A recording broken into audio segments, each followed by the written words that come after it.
जी, आज की वीडियो में हम केस स्टडी करेंगे नेशनल फूड की और मिल्लर ट्रैक्टर की। दोनों में हम एक सिनेरियो क्रिएट करेंगे। इसमें हम एसआईपी करेंगे हर साल और देखेंगे कि दोनों में से किस कंपनी ने अच्छी परफॉर्मेंस दी है पास्ट में, पिछले 17-18 सालों में। तो 2009 में हम एसआईपी शुरू करेंगे और हर साल जो भी उस शेयर की हाईएस्ट प्राइस होगी वो हम चूज कर लेंगे। ठीक है जी। तो 2009 से शुरू करते हैं। मिल्लर ट्रैक्टर को पहले देख लेते हैं, उसके बाद हम देखेंगे नेशनल फूड को। ठीक है जी।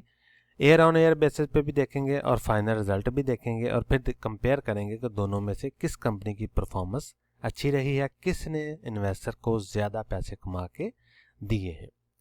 तो शुरू करते हैं। 1 लाख रुपए हमने इन्वेस्ट किया है। प्राइस है उसकी 2009 में हाईएस्ट 508। तो हमारे पास 197 शेयर आ गए हैं और हर साल ये कंपनी जो भी बोनस देगी, डिविडेंड देगी, वो हम ऐड ऑन कर लेंगे ताकि हम फाइनल रिजल्ट देख सकें कि दोनों कंपनियों में से किसका अच्छा है। ठीक है जी। जैसे फॉर एग्जांपल ये डिविडेंड है 25 रुपये का, टोटल अमाउंट हमने यहाँ पे लिख ली है।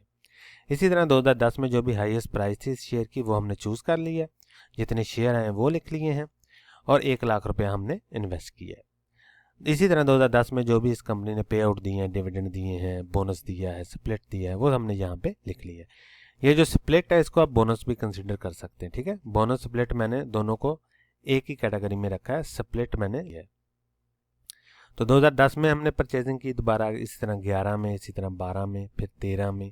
ठीक है, इसी तरह 14, 15, 16, 18, 19, 20, 21। ठीक है, 21 में ये देखें इसकी हाईएस्ट प्राइस थी 1313 रुपये। इसी तरह 2022 में ये देखें, तर 22 में इसने 1, 2, 3 3 बोनस दिए हैं, 2 डिविडेंड दिए हैं। फिर इसी तरह 2023 में चलते हैं हम, दोबारा हमने बाय किया, इसके हाईएस्ट प्राइस थी 676। तो इसमें हमने जो लिया है 2 बोनस लिए हैं, 2 डिविडेंड दिए हैं इस कंपनी ने हमें। इसी तरह 2024 में आप देख सकते हैं, फिर 2025 में देख सकते हैं। ठीक है, और 2025 में हमें 2 डिविडेंड मिलते हैं, 2026 में हमें 1 डिविडेंड मिलता है और 1 बोनस मिलता है। तो ये तो होगी एयर ऑन एयर बेसिस पे। अभी हम चलते हैं रिटर्न, क्योंकि इसी की बेस पे हम नेशनल फूड के साथ इस शेयर को कंपेयर करेंगे। तो हमारे पास टोटल शेयर आज की डेट तक हो गए हैं, बोनस वगैरह डाल के, सारे शेयर वगैरह डाल के टोटल 18,803। प्राइस है इसकी 303, 14 अगस्त वाले दिन, 13 अगस्त वाले दिन इसकी जो क्लोजिंग प्राइस थी। और वैल्यू इसकी बन रही है तकरीबन 57 लाख रुपया। तो कास्ट हमारी कितनी आई है? 17 लाख रुपए की। तो हमारे पास अगर हम इसे आज सेल कर देते हैं तो तकरीबन हमें 40 लाख रुपए का प्रॉफिट होगा। तो डिविडेंड की मद में हमने आज तक जो टोटल रिसीव कर चुके हैं डिविडेंड वो 26 लाख रुपए का है तकरीबन। और टोटल गेन हमारे पास कितना आ गया जी? 66 लाख रुपए का। अगर हम इसका एनुअलाइज रिटर्न निकालें XIRR तो वो बनता है 20.70%। इसी की बेस पे हम कंपेयर करेंगे नेशनल फूड के साथ या किसी भी दूसरे शेयर के साथ। आप इसको कंपेयर कर सकते हैं कि इसकी पास की परफॉर्मेंस कैसी रही है। यहाँ तक तो बात होगी ग्रॉस की, ग्रॉस प्रॉफिट की। अभी हम बात करते हैं टैक्स वगैरह की भी। तो डिविडेंड हमने शामिल कर लिया, 15% टैक्स इसमें ऐड कर दिया और आफ्टर टैक्स हमारे पास अमाउंट बनेगी जी 22 लाख की। ठीक है, इसी तरह कैपिटल गेन है 40 लाख का, इस पर 15% टैक्स हमने दे दिया और आफ्टर टैक्स हमारे पास अमाउंट बनेगी 34 लाख रुपए की। तो टोटल हमारे पास आ गया जी 66 लाख रुपए का ग्रॉस प्रॉफिट और 56 लाख रुपए का आफ्टर टैक्स। इसमें इन्फ्लेशन वगैरह मैंने एडजस्ट नहीं की क्योंकि हम पास की बात कर रहे हैं। अगर फ्यूचर की बात करेंगे तो फिर तो ज़रूर इन्फ्लेशन को एडजस्ट करेंगे हम। ये तो बात होगी जी मिल्लर ट्रैक्टर की। अभी हम चलते हैं नेशनल फूड की।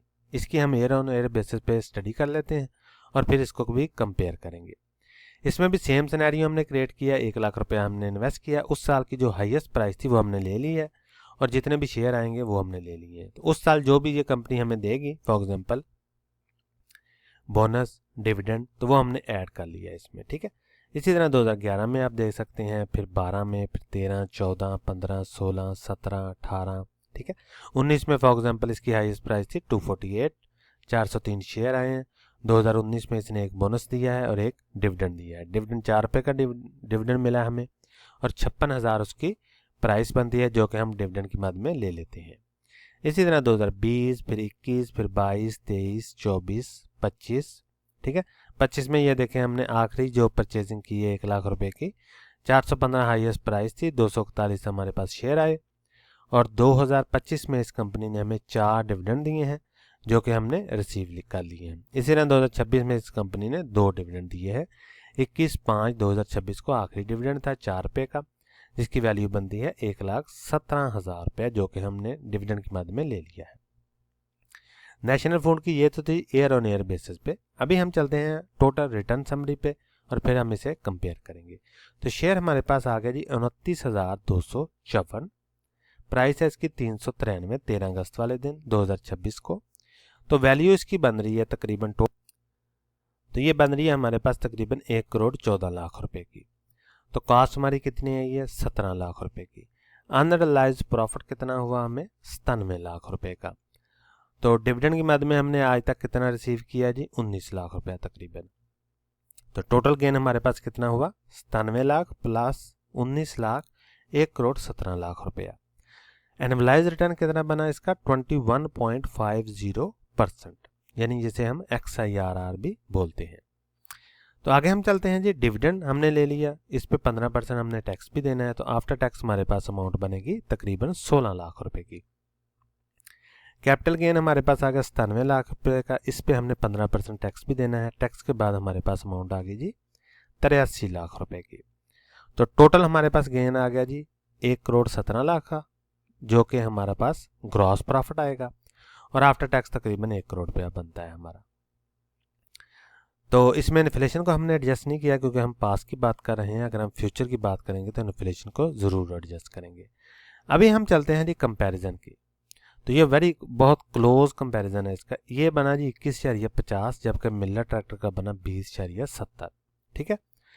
अब मिलर ट्रैक्टर में हमने कितना लगाया 17 लाख रुपया 17 सालों में, और नेशनल में 17 लाख रुपया लगाया। डिविडेंड नेशनल में हमें मिला 19 लाख का, जबकि मिलर ट्रैक्टर में मिला 26 लाख का। जबकि जो टोटल गेन हुआ है हमें मिलर ट्रैक्टर में वो हमें कम हुआ है, जबकि नेशनल फूड में हमें ज़्यादा हुआ। इसी वजह से इसका एनुअलाइज रिटर्न भी ज़्यादा है और टोटल गेन हमारे पास जो ज़्यादा है इसका बना है 1,17,00,000 रुपये का, जबकि मिलर ट्रैक्टर में बना है सिर्फ 66 लाख रुपये का, क्योंकि हमारा जो प्राइस गेन हुई है मिलर ट्रैक्टर की वो कम हुई है। तो देखें ये 20,70 है और ये 21,50 है, जो कि थोड़ा सा फ़र्क है, लेकिन देखें टोटल गेन में कितना फ़र्क आ चुका है हमारे पास। ठीक है, ये देखें ये नेशनल फूड का है। नेशनल फूड में हमारे पास टोटल गेन हुआ है 1,17,00,000 रुपये का, जबकि मिलर ट्रैक्टर में हुआ सिर्फ 66 लाख रुपये का। तो इसमें हमारे पास जो विनर कंपनी है वो है जी नेशनल फूड। एक बात इसमें जहन में रखनी है आपने, ये जो मैंने प्राइस सेलेक्ट की है ये मैंने हाईएस्ट की है। आप ऑफ कोर्स इसको लो पे प्राइस के बाय करेंगे, या अगर आप मंथली क्वार्टरली SIP वगैरह शुरू करते हैं तो उस सूरत में आपका रिजल्ट इससे बेहतरीन आएगा। शर्त यह है कि कंपनी के फंडामेंटल, कंपनी की प्राइस मूवमेंट सेम रहे, फ्यूचर में इसी तरह की परफॉर्मेंस रहे। आप इसको SIP बेस पे अगर परचेज करते जाएंगे तो आपके रिजल्ट भी इससे मिलते जुलते ही आएंगे, बल्कि इससे बेहतर आएंगे। तो ये थी जी केस स्टडी। कोई भी सवाल हो कमेंट सेक्शन में ज़रूर पूछें।